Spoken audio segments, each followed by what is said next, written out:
Hello everyone, welcome back to your own channel English with Mamta Kesari. तो friends, आज की video में हम बात करेंगे कि यदि आप यूपी टीजीटी के लिए तैयारी कर रहे हैं तो चार जो ऑथर्स आपको दिए गए हैं उनके कौन कौन से वर्क को हमें डीपली पढ़ना है, हमें पहले प्रायोरिटी देना है। इस तरह के ढेर सारे कमेंट आ रहे थे कि मैम हमें टॉपिक बता दीजिए कि कौन कौन से ऑथर्स के कौन कौन से वर्क को हमें प्रमुखता से पढ़ाई करना है, उनको डिटेल में पढ़ना है। तो चलिए इसी बारे में बात करेंगे। तो सबसे पहला नंबर पे आते हैं विलियम शेक्सपियर। विलियम शेक्सपियर का कौन कौन सा वर्क जो है वो आपको एकदम अच्छे से पढ़ना है, उस बारे में हम बात करेंगे। तो फर्स्ट देखते हैं जो इनके चार जो है ग्रेट ट्रेजेडीज हैं, जैसे Macbeth, Hamlet, King Lear, Othello. ठीक है, इन चारों को आपको जरूर पढ़ना है। ज़्यादा से ज़्यादा क्वेश्चन इन चारों से बनते हैं। इन चारों का आपको समरी पता होना चाहिए, इन चारों के बारे में डिटेल जानकारी होनी चाहिए, कब पब्लिश हुआ था, ठीक है, इसका सेटिंग कहाँ पे था, और इसके इन चारों के एक एक कैरेक्टर का नाम आपको पता होना चाहिए, चाहे वो माइनर कैरेक्टर हो चाहे वो बड़ा कैरेक्टर हो। ठीक है, एक एक कैरेक्टर का नाम, सेटिंग कहाँ हुआ था, और इन चारों को किस सोर्स से विलियम शेक्सपियर ने लिया है ये चीज़, और इन चारों के जो डायलॉग हैं, मतलब कोई लाइन उठा के दे दिया जाएगा, किसने कहा था, किससे कहा था। एक्ट और सीन भी कभी कभी पूछ देता है, किस एक्ट में और किस सीन में इस लाइन को कहा गया है। ठीक है, तो इनका सोर्स यही है। आपके पास जो डॉक्टर रंजीत सिंह की बुक होगी उसमें जो इंपॉर्टेंट लाइन्स हैं उनको छाट करके एक जगह दे दिया गया है, वहाँ से आप तैयार कर सकते हैं कि इन चारों जो ग्रेट ट्रेजेडीज़ हैं उनमें जो इंपॉर्टेंट लाइन्स हैं उनको निकाल करके दे दिया गया है। साथ ही साथ उसमें यह भी बताया गया है किस एक्ट और किस सीन में ये बात कही गई है। ठीक है, तो वहाँ से इनको तैयार कर लेंगे। इसके अलावा जो इम्पोर्टेंट है देख सकते हैं, ट्वेल्थ नाइट है, विंटर्स टेल है, as you like it, merchant of Venice, the two gentlemen of Verona, the comedy of errors, a midsummer night's dream, and the tempest, much ado about nothing. ठीक है, जितने भी यहाँ पे नाम लिखे गए हैं उनका पूरा समरी आपको यूट्यूब पे मिल जाएगा।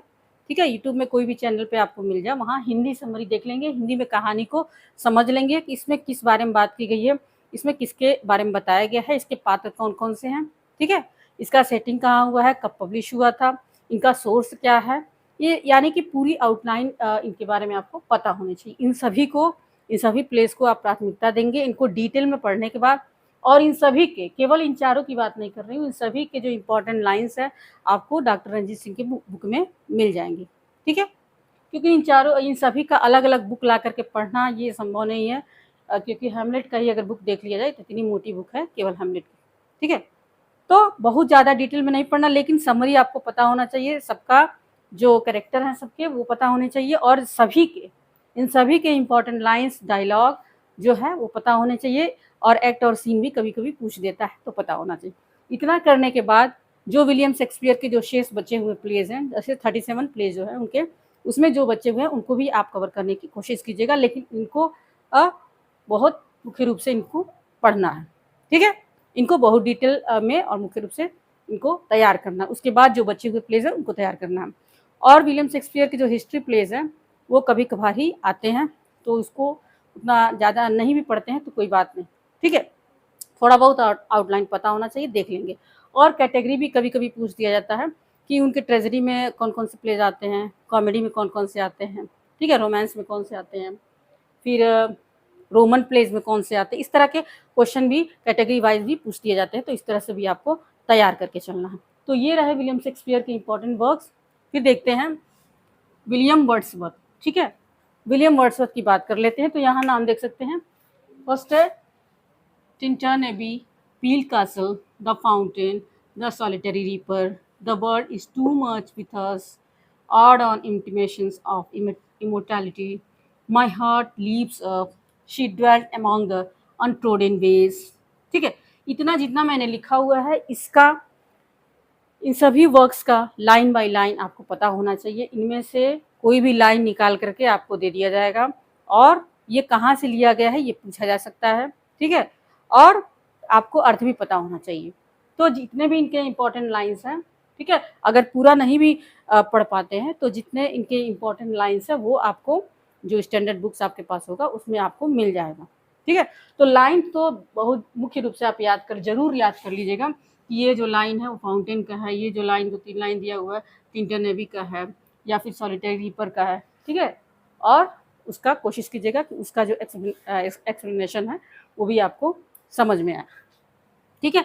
इसके अलावा विलियम वर्ड्सवर्थ ने बहुत सारी चीज़ें लिखी जैसे ड्रामा, ऑड, एस्से, लूसी पोएम्स का नाम भी पूछ सकता है, उनके लूसी पोएम में कौन कौन से आते हैं।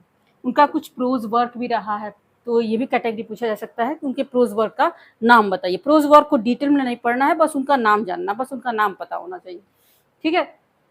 और सोनेट, उनके सोनेट में कौन कौन से सोनेट है, ठीक है, कौन कौन सा उनका वर्क सोनेट की कैटेगरी में आता है, कौन सा ऑड में आता है, कौन सा ड्रामा में आता है, ठीक है। तो इस तरह के क्वेश्चन भी बनते हैं। तो पढ़ते समय आप ये ध्यान दीजिएगा कि जो उनके वर्क्स हैं, रचनाएं हैं, वो किस कैटेगरी से बिलोंग करते हैं, ये भी आपको पता होना चाहिए, कब पब्लिश हुआ था, ठीक है। और यहाँ जितने नाम दिखाई दे रहे हैं उनका जो लाइन भी, कुछ लाइन्स, इंपॉर्टेंट लाइन्स जो है वो निकाल के पूछे जा सकते हैं, ठीक है। वो आपको सभी स्टैंडर्ड बुक में, डॉक्टर रंजीत सिंह की जो बुक है उसमें आपको सब मिल जाएगा। जितने भी इन वर्क्स की जो इंपॉर्टेंट लाइन्स है जो अक्सर पूछे जाते हैं एग्जाम में, वो निकाल करके दे दिया जाता है, ठीक है। तो ये रहे William Shakespeare and William Wordsworth के जो इंपॉर्टेंट वर्क्स आपको सबसे पहले मुख्य रूप से आपको तैयार करना है। इसके बाद अभी 2 और बचते हैं, उनको अभी इसके बाद बता रही हूँ। अभी इसका आप लोग स्क्रीनशॉट ले सकते हैं।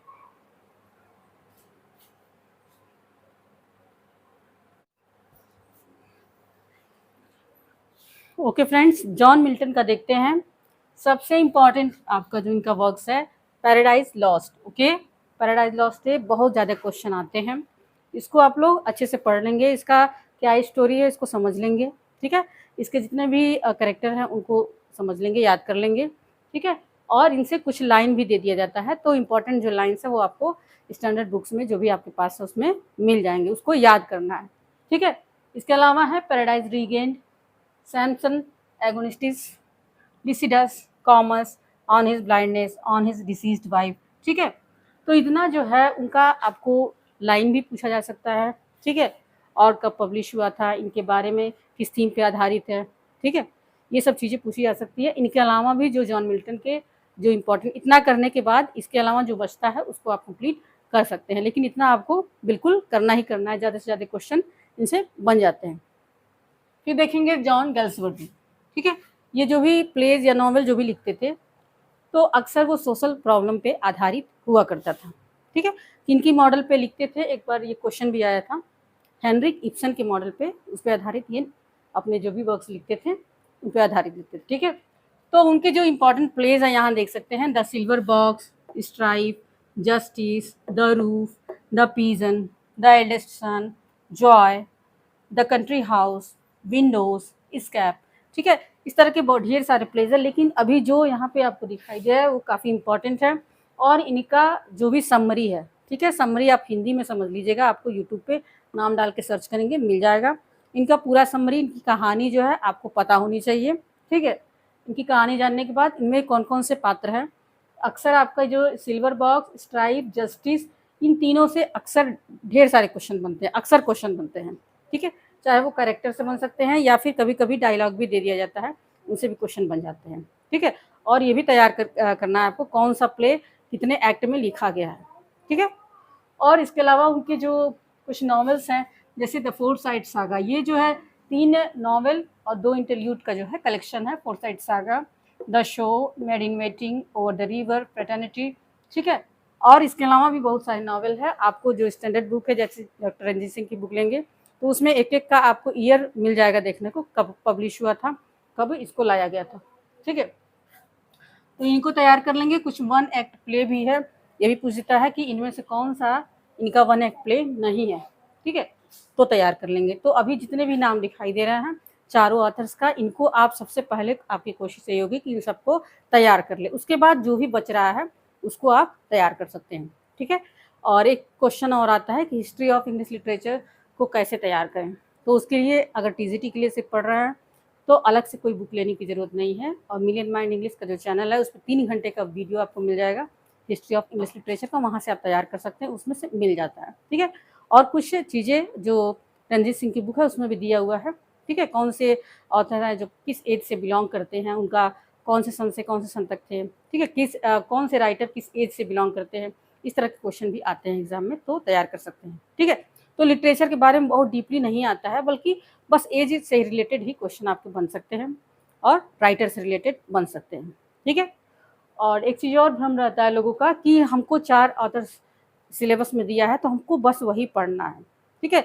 उनका वर्क्स आपको इन्हीं चारों का पढ़ना है, लेकिन इनके अलावा भी पूछा जा सकता है। जैसे अगर हम ले लेते हैं जॉन गल्सवर्दी का या मिल्टन का या शेक्सपियर का, तो उनके बारे में किसी ने अगर क्रिटिकल कमेंट किया है, क्या कहा है, उनके बारे में कुछ लाइनें हैं जो इम्पोर्टेंट है, वो भी आपको पढ़ना पड़ेगा, ठीक है।